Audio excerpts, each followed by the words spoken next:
ស្ដាប់សំណួរឲ្យតាន់ហេតុអីមនុស្សយើងដើរម្ដងបោះជើងឆ្វេងម្ដងបោះជើងស្ដាំទៅមុខ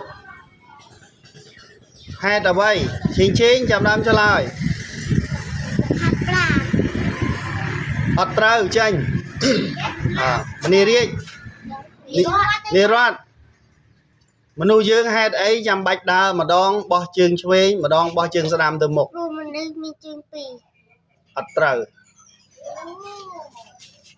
អសុភ័ក្រហេតុអីមុខមើលមកនេះមើលកាមេរ៉ាហេតុអីបានជាមនុស្សយើងដើរម្ដងបោះជើងមុខម្ដងបោះជើងឆ្វេងម្ដងបោះជើងស្ដាំទៅមុខ1 2 3 ចាញ់អនិចតើហេតុអ្វីបានជាមនុស្សយើងដើរម្ដងបោះជើងឆ្វេងទៅមុខម្ដងបោះជើងស្ដាំទៅមុខ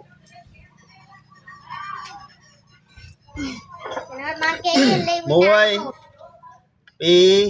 3ត្រាហេតុអីបានមនុស្សយើងម្ដងបោះជើងឆ្វេងទៅមុខម្ដងបោះជើងស្ដាំទៅមុខពេលនៅពេលដើរចាញ់មនីរ័ត្ននិរាជហេតុអ្វីបានមនុស្សយើងដើរម្ដងបោះជើងឆ្វេងទៅមុខម្ដងបោះជើងស្ដាំទៅមុខដើម្បីធ្វើចលនាទៅមុខអត់ត្រូវឥឡូវចម្លើយដល់ត្រឹមត្រូវគឺពីព្រោះដោយសារមនុស្សយើងលោតជើងពីរដោយកង់គ្រូអត់កើតមកកើត